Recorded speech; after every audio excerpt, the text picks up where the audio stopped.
그 해외로 또 눈을 돌려보면 또 그리고 국내에서도 시장이 커지고 있는 분야가 있습니다. 바이오 시장에서는 AI만큼이나 핫하다는 이야기 나오고 있는 비만 치료제인데요.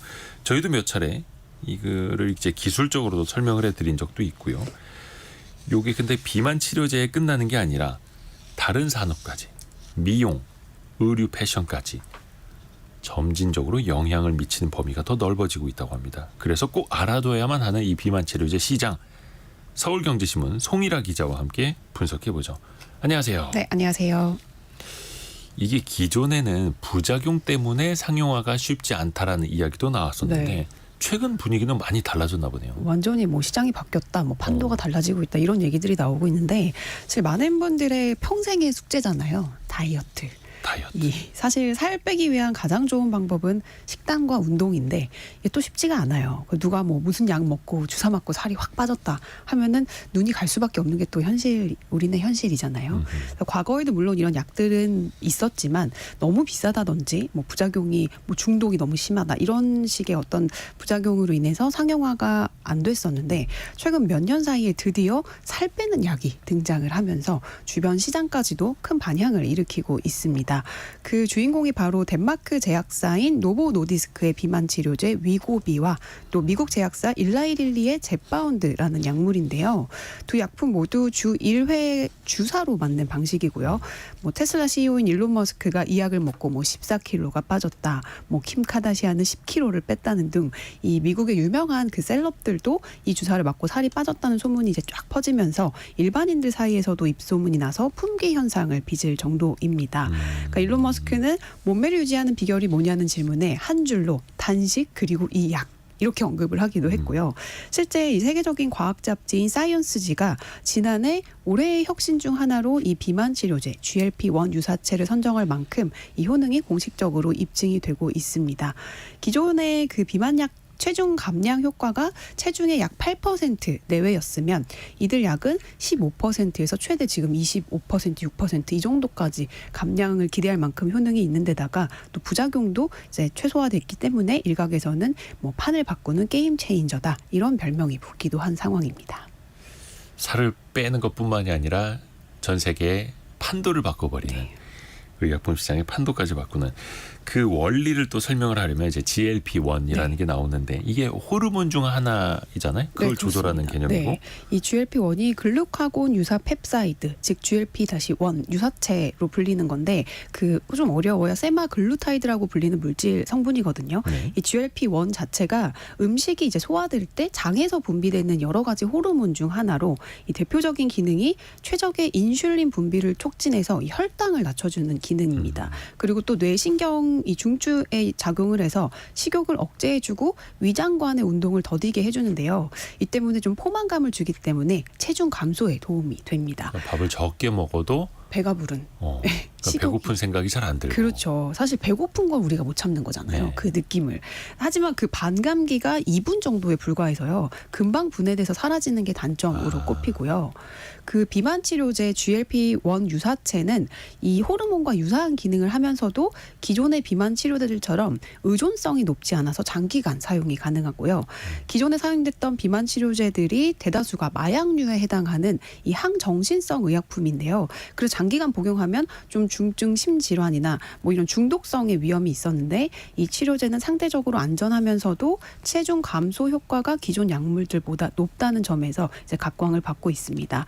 이 GLP-1 유사체 기반의 비만 치료제가 주목을 받는 이유가 또 있는데요. 이 비만뿐만이 아니고 심근경색과 뇌졸중, 또 심혈관 사망 위험도 약 20%가량 낮추는 것과 관련이 돼 있다. 네. 뭐 이런 뭐 그 연구 결과도 있고 최근에는 이 주성분인 세마글루타이드가 담배를 끊는데도 도움이 된다. 뭐 이런 연구 결과들이 계속 지금 사이드 이펙트에 관한 결과들이 나오고 있어서 좀 주목을 해야 될 것 같아요. 사이드 이펙트라고 표현을 해주셨는데 생각지도 못한 효과들이 그렇죠. 나타나는 거잖아요. 네네. 그래서 또 다양한 임상이 계속해서 펼쳐지고 있는 거고. 근데 이 원래 그러니까 지금은 비만 치료제로 쓰이지만 이 원래 GLP-1도 비만 치료제로 개발이 됐던 게 또 아니었잖아요. 그렇죠. 이 아까 인슐린, 혈당 이런 이제 단어를 말씀을 드렸잖아요. 이 단어를 들으면 딱 떠오르실 만한 게 바로 당뇨병일 텐데요. 사실 GLP-1 비만 치료제는 처음에는 당뇨병 치료제로 개발이 되던 약품이었어요. 치료제로. 네. 근데 이 치료제를 개발하던 도중에 살이 빠지는 부작용을 발견한 거죠. 어찌 보면 우연한 발견인 셈인데요. 이후에 이 비만에 대한 임상 시험을 진행한 결과 56주간 하루 한 번 주사했을 때 체중이 평균 8%가량 감소한 것으로 나타났습니다. 이 임상 결과를 토대로 2014년에, 그러니까 10년 전에 이 미국 식품의약국으로부터 비만 치료제 허가를 받고 이듬해 출시를 했고요. 국내에서도 2018년 정도에 출시가 돼서 품절 대란을 일으키기도 했습니다. 이 약물이 우리가 바로 한 번쯤 들어보셨을 만한 삭센다라는 이제 이 약물인데요. 처음에 나왔던 거. 네, 이후에 이 치료제가 이제 매일 주사를 맞아야 하는 것과 달리 주 1회만 투여를 해도 되게끔 좀 편의성을 높여서 만든 게 지금 그 품귀 현상을 빚고 있는 약이고요. 지난해 이 약의 매출은 약 4조 원으로 전년 대비 무려 5배 정도 성장을 한 상황입니다. 이게 원래는 살이 빠지는 부작용을 발견한 거였네요. 그렇죠. 살이 빠지는 부작용이 또 엄청나게 큰 시장이 되어버리는 거고요. 근데 지금 뭐 유럽에 있는 제약사, 미국에 있는 제약사가 원투 그렇죠. 선발 주자이기는 네. 한데 이게 시장이 커지다 보니까 이거 만들겠다는 후발 주자들이 줄줄이 뛰어들더라고요. 엄청나게 많습니다. 네. 이게 시장이 커지면서 경쟁사들이 이제 가만히 있을 수가 없겠죠. 이 GLP-1 비만 치료제 성공에 이제 처음에 N사에 이어서 미국의 제약사 2사가 연이어 출사표를 던졌습니다. 이 회사는 세계 최초로 인슐린 상용화에 성공한 제약사예요. 그러니까 이미 당뇨병 치료제에 대한 강점을 갖고 있었던 회사고요. 이 기업 역시 기존에 보유하고 있던 이 GLP-1 당뇨병 치료제를 비만 치료제로 다시 개발해서 2022년에 FDA로부터 허가를 받았고 지난해 말에 출시를 했습니다. 국내에서도 바로 어제 그 식품의약품안전처 품목 허가를 받았다는 뉴스가 나왔어요. 그 약품은 경쟁사의 기존 치료제보다 체중 감량 효과가 더 높습니다. 그래서 빠르게 입지를 넓혀가고 있고요. 임상시험에서 72주 동안 이 약품을 투여한 결과 약 21%의 체중 감량 효과를 봤고요. 그 이유는 이 GLP-1과 또 다른 호르몬인 GIP가 이중 작용했기 때문이라는 분석인데요. 이 GIP는 뭐냐면 위 억제 펩타이드예요. 그러니까 메스꺼움이나 구토, 설사 같은 이 기존 GLP-1의 부작용을 줄여주는 효과가 있다고 합니다. 그래서 다른 글로벌 제약사들도 이 계열의 비만약 개발에 지금 적극 뛰어들고 있는 상황이고요. 예를 들어서 미국의 바이킹 테라퓨틱스라는 기업이 있는데 여기에는 이제 주사제형과 경구제형의 비만 치료제를 동시에 개발하고 있고요. 주 1회 주사뿐만이 아니고 월 1회 시험도 지금 같이 진행할 계획입니다. 업계에서는 이 회사의 주사제 개발이 1년가량 단축이 돼서 이르면 2029년 정도에 출시될 것으로 예상하고 있고요. 스위스의 로슈 같은 회사도 최근 공개한 임상 일상에서 체중 감량 효과를 확인을 했습니다. 또 뭐 영국의 아스트라제네카나 미국의 암젠 같은 이제 뭐 대형 제약사들이 미래 먹거리로 지금 비만 치료제를 낙점한 상황입니다. 한규봉님이 포스트잇, 비아그라 등등 실패를 성공으로 전환한 제품들이 떠오른다고 글을 올려주셨는데 살 빼는 부작용이 지금 또 엄청난 제품이 되는 거고 근데 이게 GLP-1 이 약물 호르몬이 어디까지 과연 작용할 수 있을 것인가 치매, 알츠하이머 영역까지 이게 도전하고 있다. 네, 이게 며칠 전에 나온 얘기인데요. 그 CNN에 따르면 모 기업이 내놓은 GLP-1 약물이 200명 규모의 작은 임상 실험에서 치매로 알려진 알츠하이머병을 완화하는 효과를 냈다는 결과가 나왔어요. 그래서 굉장히 좀 반길만한 뉴스인데 현지 시간으로 지난달 30일 미국 필라델피아에서 열린 알츠하이머 협회 국제 컨퍼런스에서 영국의 신경과학 교수인 폴 에디슨 박사가 이런 결과를 밝힌 건데요. 에디슨 박사팀은 GLP-1 작용제의 일종인 리라글루타이드를 투여받은 환자들이 위약을 투여받은 집단과 비교했을 때 1년 후 인지기능 저하가 약 18%가량 느려진 것으로 확인했습니다. 또 기억력과 학습, 의사결정을 담당하는 뇌 부위의 수축을 50%가량 감소시킨 것으로도 확인이 됐는데요. 이 연구는 GLP-1 유사체가 활용될 가능성을 보여줬다고 자평을 했는데 다만 그 임상 대상이 200명 정도 너무 작고 그렇죠. 아직 학계 동료들이 심사하는 그 저널에서는 게재되지 않은 점 등을 비춰봤을 때 좀 초기 단계라고 보시면 될 것 같아요. 가능성만 봤다. 네. 근데 이게 실제로 치매를 완화할 수 있는지는 조금 더 연구 개발이 돼 봐야 되고요. 아까 어떤 제품은 우리나라 품목 허가를 네. 받았다라는 얘기도 잠깐 해주셨는데 국내에서는 그러면 이 제품들이 얼마나 나와 있는 거예요? 쓸 수 있는 건지? 아직까지는 쓸 수가 없습니다. 왜냐하면 지금 공급이 엄청 딸리기 때문에 그러니까 허가를 받았어도 이제 아직 출시는 되지 않은 그런 상황이에요. 공급이 딸려서. 네, 지금 N사가 만든 이제 제품은 미국과 덴마크, 영국, 독일, 노르웨이 같은 이제 유럽에서 미국과 유럽에서 처방이 되고 있고요. 아시아에서는 올해 초에 일본에서 처음으로 출시가 됐습니다. 국내에서는 지난해 4월 이제 식품의약품안전처로부터 사용 시기에 따라서 용량을 구분해서 5종의 품목 허가를 이미 받은 상태인데요. 물량이 부족해서 아직 출시하기 전입니다. 이처럼 지금 공급이 매우 부족한 상황이라서 N사의 지주사는 올해 초에 그 미국의 위탁 개발 생산 기업을 또 22조가량 주고 인수를 했어요. 그래서 지금 공장 증설에 나서고 있는 상황이고요. 공급 부족이 해결되면은 매출은 더 빠르게 늘어날 것으로 보이고 이제 N사뿐만이 아니고 이사 제품도 지금 어제 품목 허가를 받았고 이제 국내에서도 계속 상품이 나올 거기 때문에 경쟁은 더욱더 치열해지지 않을까. 품목 허가를 받았다라는 건 이제 그걸 팔아도 된다라는 그렇죠. 건데 물건이 없다. 그렇죠. 그래서 그거를 위탁 생산하는 기업을 22조 원에 인수해서 그걸 네. 더 만들기로 했다라는 거. 공급이 그 정도로 부족하면 이거 우리나라 제약사들도 해보려고 할 텐데요. 그럼요. 그러니까 국내 기업 중에서는 지금 본 임상을 진행하고 있는 기업이 한미약품이나 프로젠 2곳 정도인데요. 그 또 뭐 삼천당제약 같은 경우 올해 많이 주가도 올랐죠. 네. 경구용 GLP-1 비만약을 개발 중이고 또 대원제약은 패치형 붙이는 GLP-1 비만약을 또 공동 개발하고 있다는 소식도 있습니다. 하지만 아직까지 그 임상을 완전히 통과한 게 아니라서 무조건적인 좀 장밋빛 전망이나 투자는 좀 경계할 필요도 있는데요. 이미 시장이 2곳의 글로벌 기업이 양강으로 주도하고 있는 상황이라서 대부분 국내 기업들은 지금 본 임상에도 진입하지 못한 상황이기 때문입니다. 그 어떻게 보면 그 코로나19 팬데믹 당시에 수십 개 그 국내 업체들이 백신과 치료제 개발에 막 나섰었잖아요. 그렇죠. 비슷한 좀 맥락이 광경이기도 한데 당시 극히 일부 기업을 제외하면 결국 대부분 중도 포기를 했었거든요. 그러니까 비만 치료제 시장이 지금 엄청나게 커지고 있고 좀 계속 이제 성장할 것은 사실이지만 어떤 기업이 실제로 어떤 제품을 내서 상용화에 성공하는지 이게 수익으로 이어지는지는 조금 지켜보면서 옥석 가리기를 해야 하는 시점이 아닌가라는 생각이 드네요. 그렇죠.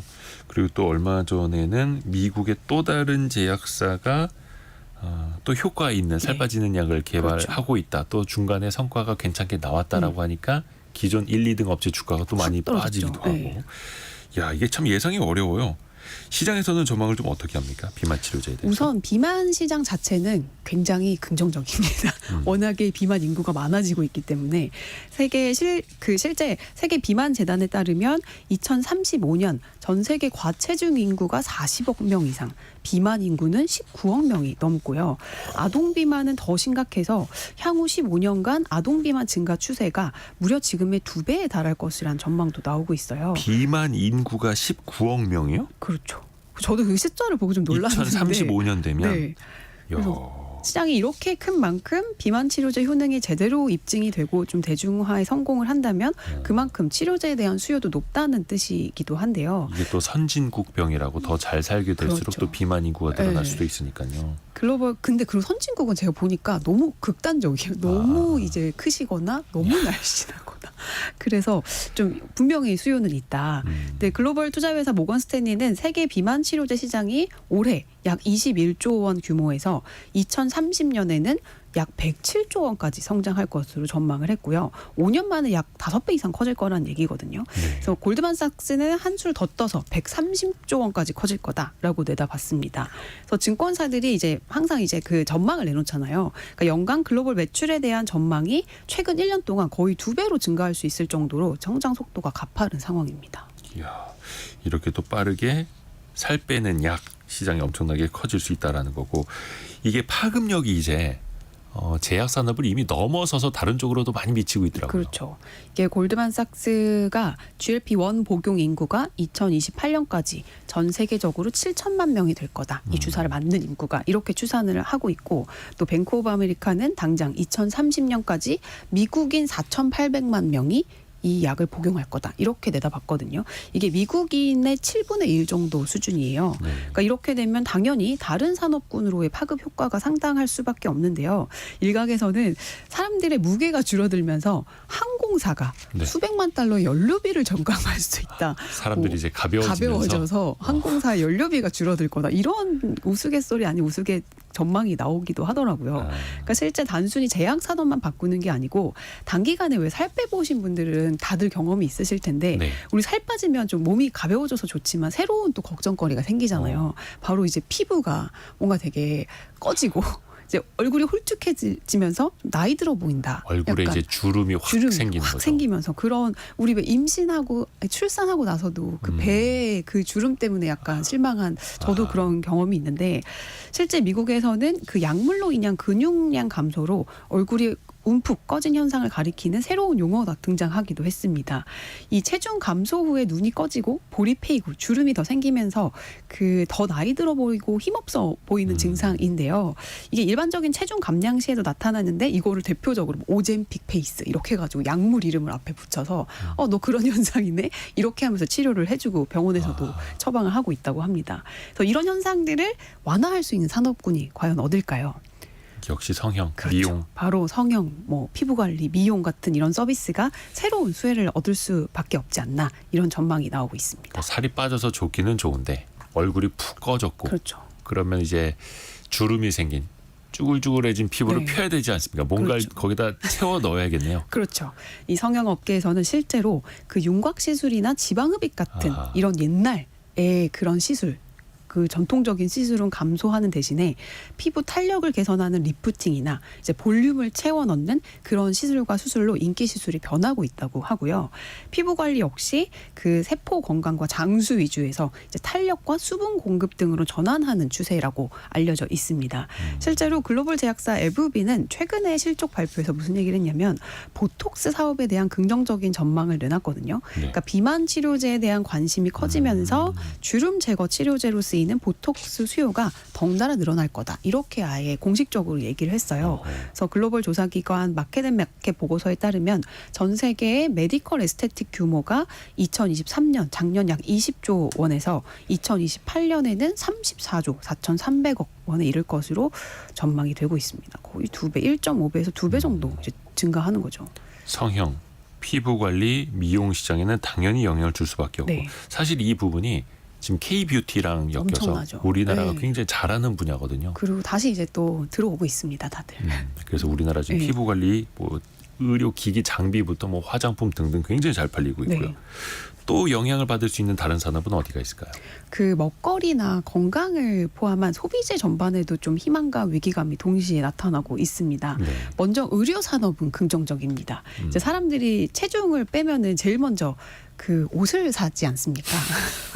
다들 아시잖아요. 네, 날씬해지면 이제 네. 예쁜 옷 사 입어야죠. 그렇죠. 게다가 이게 약물을 사용을 또 중단하면 다시 찌는 그런 부작용이 있기 네. 때문에 옷을 자꾸 사야 되는 그런 체중이 변하니까. 네, 그래서 체중 감량과 사용 중단이 반복되면 사람들의 옷 교체 주기가 짧아질 수 있다. 이런 분석이 나오면서 실제로 이제 모닝컨설트에 따르면 비만 치료제 복용자 중에서 3분의 1 이상이 정기적으로 새 옷을 산 것으로 조사가 됐고요. 또 레깅스나 뭐 이런 운동복 같은 곳에도 호재입니다. 또 다른 설문에서는 이 비만 치료제 투여자의 약 40%가 약물 복용 시작 후에 더 자주 운동을 하고 있다. 이렇게 대답을 했고요. 이거는 그래도 긍정적인 거네. 운동을 더 그렇죠. 같이. 그리고 언제까지 주사를 맞을 수는 없으니까 운동을 병행하면서 조금 더 시너지를 낸다. 그러면 운동복도 당연히 필요하겠고 운동화도 필요하겠고 그럼 또 다 사야죠. 그럼 이제 그 제품군들의 판매가 늘어나겠죠.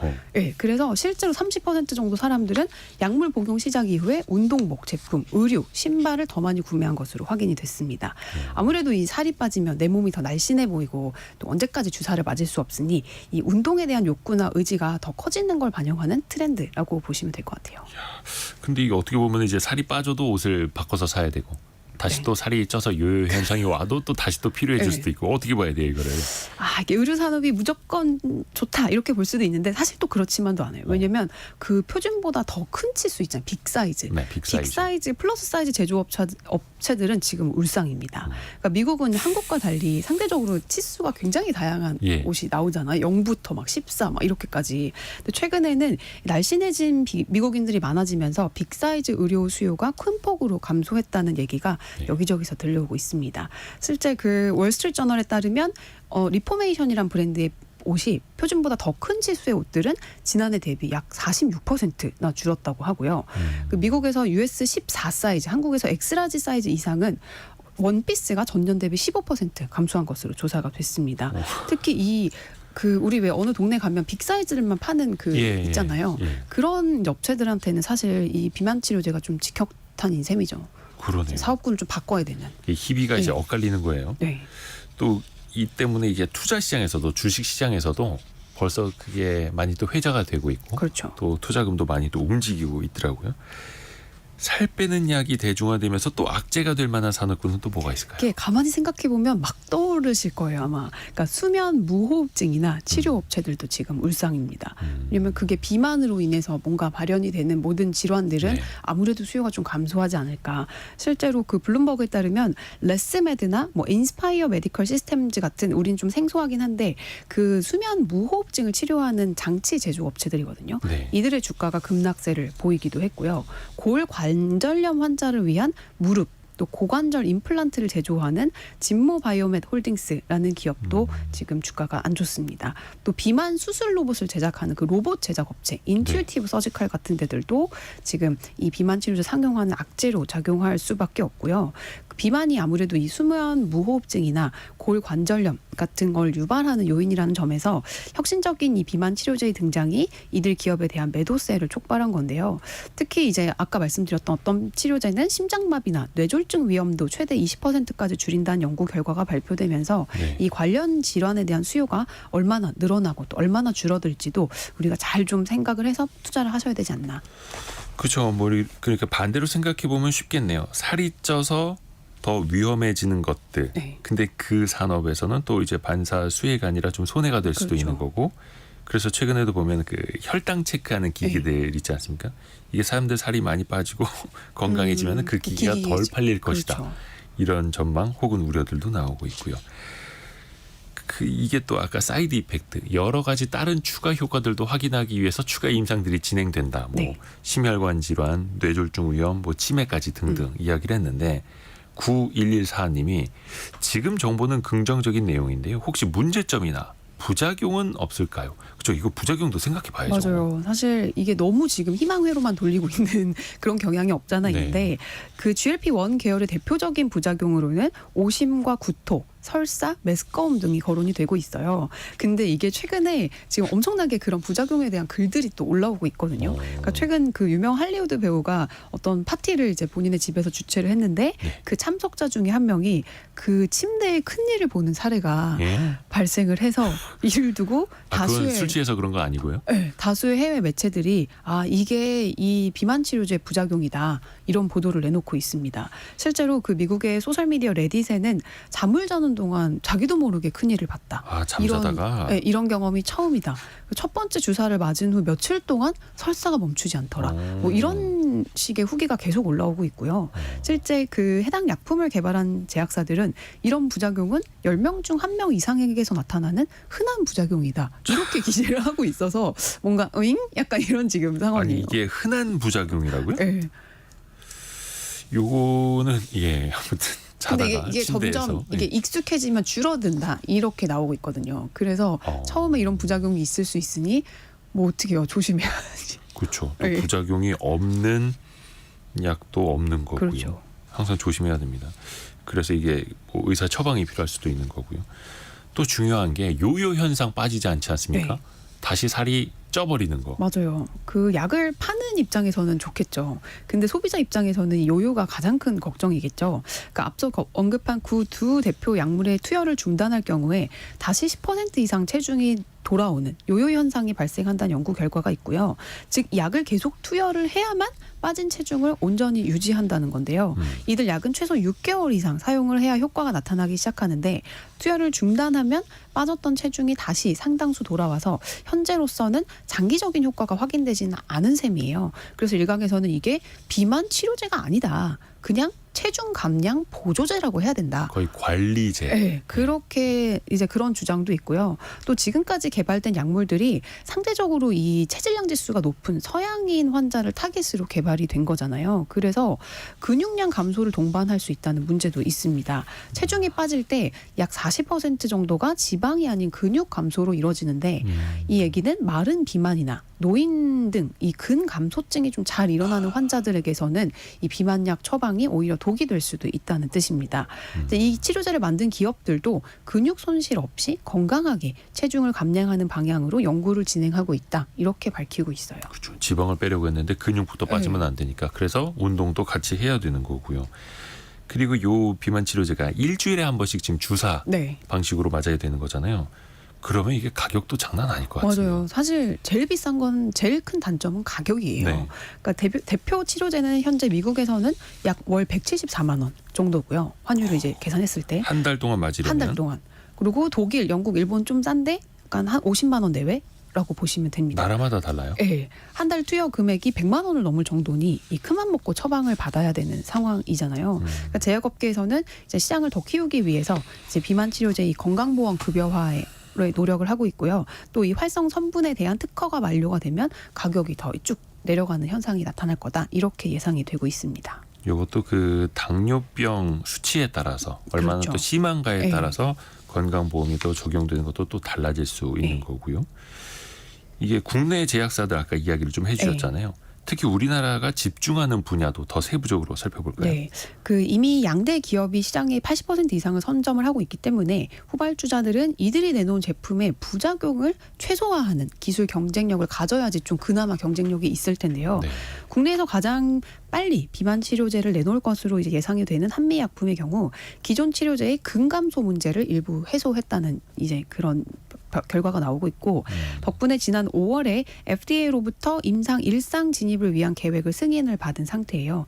또 이제 또 다른 이제 제약사는 약효가 두세 달 이상 지속이 되는 비만 치료제를 2029년을 목표로 이제 개발을 하고 있다. 이렇게 연구를 하고 있고요.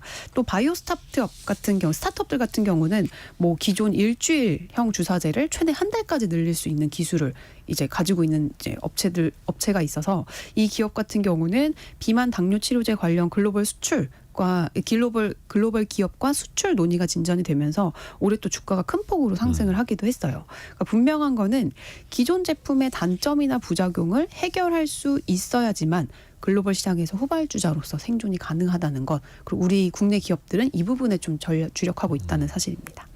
잠깐 뭐 주가 얘기도 해주셨습니다만 가까이에는 그 코로나19 백신, 네. 치료제 이런 거 만들었던 기업들 주가가 엄청 올랐다가 맞아요. 많이 또 이제 되돌림 현상이 나타났죠. 그렇죠. 그리고 이 GLP-1을 바탕으로 살 빼는 치료제 만드는 그런 회사들 주가도 이미 한 1년 반 동안 2배 이상 많이 올랐더라고요. 올랐어요. 예. 이건 어떤 시각으로 바라봐야 될까요? 화이자 얘기를 조금 해보고 싶은데 네. 그 코로나19 팬데믹 이후에 코로나 백신을 가장 먼저 개발했던 회사잖아요. 근데 주가가 그때 당시에는 굉장히 크게 올랐는데 이후에 백신 수요가 빠르게 감소하면서 지난해부터 주가가 가파르게 내렸어요. 그래서 작년 한 해 동안에만 40% 넘는 하락률을 기록을 했고요. 코로나 백신 수요는 계속 빠지는데 효율성은 떨어지고 동시에 새로운 성장 동력은 나타나지 않으면서 이제 2년 정도 침체를 겪은 건데 근데 물론 백신과 비만 치료제를 같은 환경에서 놓고 볼 수는 없지만 신약 개발에는 엄청난 비용이 들어간다는 점, 또 생각보다 빠르게 경쟁자들이 치고 오면서 수익성이 반드시 좋아진다는 보장이 없다는 점 등을 우리가 잘 판단해서 투자에 임하셔야 될 것 같아요. 그렇죠, 그렇죠. 그래서 최근에 한 1, 2년 동안은 이 바이오 중심으로 또 투자하시는 분들 사이에서 이런 기업들 정말 많이 언급되고 있고요. 최근의 주가나 아니면 투자자들의 흐름은 어때요? 일단 그 바이오 언급해드린 그 두 개의 대표 그 기업들은 시가총액이 지금 어마어마합니다. 한 곳은 10위, 한 곳은 14위예요. 한 곳은 테슬라를 이미 넘어섰고, 그래서 지금 계속해서 주가가 많이 오르고 있는 상황인데 올해 주가를 봐도 이제 올해 상반기만 봤을 때 미국 S&P 지수 500 지수가 16% 상승을 했는데 네. 이 N사 주가는 같은 기간 40% 넘게 뛰었고요. 이사는 50% 이상 넘었습니다. 이제 상승을 했습니다. 그래서 이제 비만 치료제가 시장의 판도를 바꾸고 여기 이미 많은 투자금이 들어와 있다. 이렇게 생각을 하시면 될 것 같고, 근데 이게 언제까지 계속 갈 거냐라는 거에 대해서는 이제 전문가들도 이미 너무 올라왔기 때문에, 그리고 경쟁자들이 계속 치고 올 거기 때문에 뭐 다른 경쟁사에서 뭐 새로운 더 뛰어난 효능이 입증이 됐다 이러면 한번 주가가 또 훅 빠지거든요. 그렇죠. 네, 그런 것들을 좀 보셔야 될 것 같아요. 근데 그게 또 예측이 안 되는 분야이고 그렇죠. 지금 글로벌 1, 2위 업체들마저도 또 다른 업체가 더 좋은 효과를 낼 것 같다라는 보도가 나오면 또 휘영청거리기도 하고 참 어려워요. 또 주가는 또 엄청난 변동성 보이기도 하는 거고. 근데 이제 국내에서도 투자 관심이 많아지다 보니까 간접적으로 투자할 수 있는 상품들도 나오더라고요. 네, 오히려 조금 분산 투자의 경우에는 이런 상품들이 더 유리할 수 있어요. 네. 국내에서도 이들 기업에 간접적으로 투자할 수 있는 상품들이 연초에 등장을 했는데요. 그 요즘 직장인분들이 직접 투자뿐만이 아니고 상장지수 펀드라고 불리는 ETF에 많이 투자하시잖아요. 그래서 국내 운용사 1, 2, 3위 가 2주 간격으로 올해 2월 초에 비만 치료제 ETF를 연달아서 쭉 내놨습니다. 지금 3개의 상품이 출시가 돼 있는데 이들 ETF 특징이 이 글로벌 시장을 선도하는 양대 기업의 비중을 50%가량 가져가는 컨셉이에요.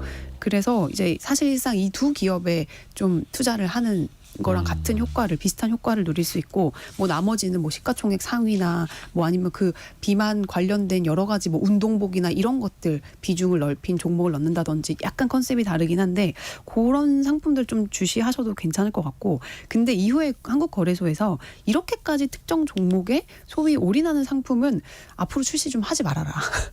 그렇게 얘기를 하면서 약간 좀 자제돼서 그 이후에는 이렇게 50%까지 비중을 가지고 가는 상품은 나오지 않았다는. ETF도 펀드니까 네, 좀 분산 그렇죠. 투자 개념을 가져봐야 기본 되는데 개념이 분산인데 또 투자자 입장에서는 아니 잘 나가는 1, 2위 기업에 더 집중적으로 투자해야 하는 것 아니냐. 그렇죠. 또 이런 니즈도 있고. 근데 이제 한국 거래소 입장에서는 또 취지대로 좀 분산을 시키는 게 더 네. 안전할 것 같기도 하고. 약간 이제 양측의 생각이 또 엇갈리기도 합니다.